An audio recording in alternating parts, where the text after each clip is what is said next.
Hay algo que la Biblia menciona, algo que pocas personas se atreven a investigar a fondo. Los ángeles caídos. No estamos hablando de un mito. No estamos hablando de una leyenda inventada por el hombre. Estamos hablando de seres reales. Seres que según las Escrituras caminaron entre nosotros. Seres que desafiaron a Dios mismo. Y la pregunta que nadie se atreve a hacer es esta: ¿dónde están ahora? Porque si realmente existieron, si realmente cayeron del cielo, como dice la Biblia, entonces tienen que estar en algún lugar. Y lo que voy a revelarte hoy va a cambiar completamente tu perspectiva sobre lo que creías saber. Pero antes de llegar a eso, antes de responder dónde están, necesitas entender algo fundamental. Necesitas saber quiénes eran realmente. Génesis capítulo 6, versículos 1 al 4. Ahí está todo. La Biblia dice que cuando los hombres comenzaron a multiplicarse sobre la tierra y les nacieron hijas, los hijos de Dios vieron que las hijas de los hombres eran hermosas y tomaron para sí mujeres. Escoge cualquiera que desearan. Pero os espera, ¿hijos de Dios? ¿Quiénes eran estos hijos de Dios? La mayoría de teólogos concuerdan en algo. No eran humanos, eran ángeles. Ángeles que abandonaron su posición celestial, ángeles que desobedecieron el orden divino, y el resultado de esa unión fue catastrófico. Nacieron los Nefilim, gigantes, seres de gran estatura y poder, seres que la Biblia describe como hombres de renombre. Pero aquí viene lo inquietante. Dios vio esto, vio lo que estaba pasando, y decidió actuar.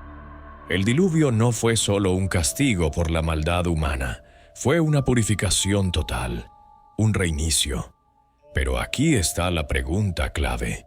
Si los ángeles caídos causaron todo esto, si fueron ellos los responsables de corromper la humanidad, ¿qué pasó con ellos después del diluvio? ¿Murieron? ¿Desaparecieron? ¿O siguen aquí? Segunda de Pedro, capítulo 2, versículo 4. Dice algo escalofriante. Porque si Dios no perdonó a los ángeles que pecaron, sino que los arrojó al infierno y los entregó a prisiones de oscuridad para ser reservados al juicio, prisiones de oscuridad. No dice que los destruyó. Dice que los encarceló.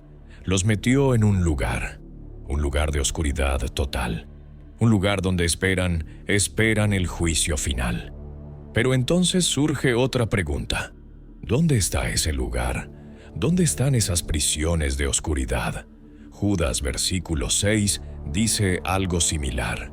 Y a los ángeles que no guardaron su dignidad, sino que abandonaron su propia morada, los ha guardado bajo oscuridad, en prisiones eternas, para el juicio del gran día bajo oscuridad. En prisiones eternas. ¿Pero dónde? Aquí es donde se pone realmente interesante. La Biblia usa una palabra específica, en griego tártaro. Segunda de Pedro usa esa palabra cuando dice que Dios los arrojó al infierno. Pero tártaro no es el infierno común. No es el Hades, no es el Seol.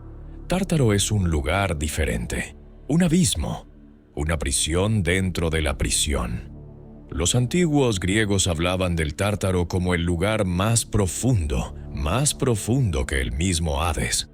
Un lugar donde los dioses castigaban a los titanes rebeldes. Y la Biblia usa exactamente esa palabra. ¿Coincidencia?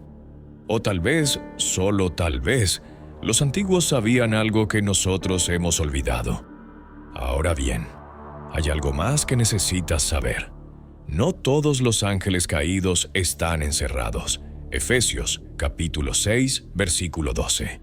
Porque no tenemos lucha contra sangre y carne, sino contra principados, contra potestades, contra los gobernadores de las tinieblas de este siglo, contra huestes espirituales de maldad en las regiones celestes. No en una prisión, no encerrados, siguen activos. Entonces aquí está la verdad completa. Los ángeles caídos que se unieron con mujeres humanas Los que crearon a los Nefilim, esos están encerrados en el Tártaro encadenados, esperando el juicio final. Pero hay otros que siguieron a Satanás en su rebelión original. Esos no están encerrados. Esos siguen operando, siguen influyendo, siguen en guerra contra la humanidad. Y aquí viene lo más perturbador de todo. Si los Nefilim eran hijos de ángeles caídos y mujeres humanas, y el diluvio los destruyó, ¿qué pasó con sus espíritus? Porque los Nefilim no eran completamente humanos, no eran completamente angelicales.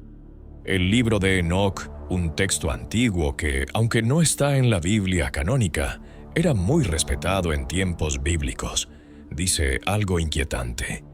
Dice que los espíritus de los Nefilim quedaron vagando por la tierra, sin cuerpo, sin descanso, buscando habitar en algo, en alguien.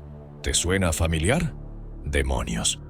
Jesús expulsó demonios constantemente, pero nunca dice que expulsó ángeles caídos. Expulsó demonios, espíritus inmundos. Y si los demonios son exactamente eso, los espíritus de los Nefilim que quedaron sin cuerpo después del diluvio. Piénsalo, los ángeles caídos están encerrados. Satanás y sus demonios están libres pero limitados. Todo encaja.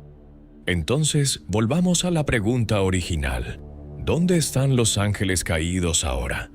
Los que causaron el mayor desastre en la historia de la humanidad están encerrados en el Tártaro, en prisiones de oscuridad bajo la tierra, en un abismo espiritual que no podemos ver ni tocar, esperando, contando los días hasta el juicio final. Apocalipsis capítulo 20 habla de ese momento. Habla de cuando Satanás sea encadenado por 1000 años y arrojado al abismo. Y después del milenio será soltado por un tiempo breve, y finalmente será arrojado al lago de fuego junto con todos los que le siguieron, incluyendo a esos ángeles caídos que están encerrados desde antes del diluvio. Ahora bien, hay quienes dicen que todo esto es metáfora, que son solo historias simbólicas. Pero si son solo metáforas, ¿por qué Jesús habló de demonios como seres reales? ¿Por qué los expulsó? ¿Por qué los apóstoles hablaron de guerra espiritual como algo literal? Porque es real.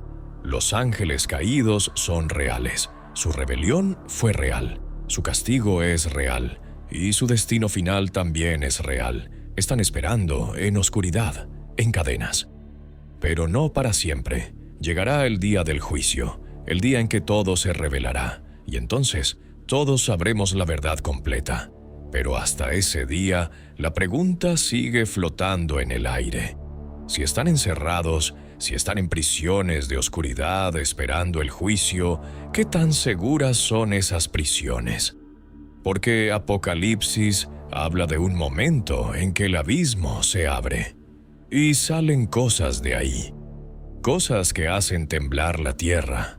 Entonces tal vez la pregunta no es solo dónde están, sino cuánto tiempo más van a estar ahí.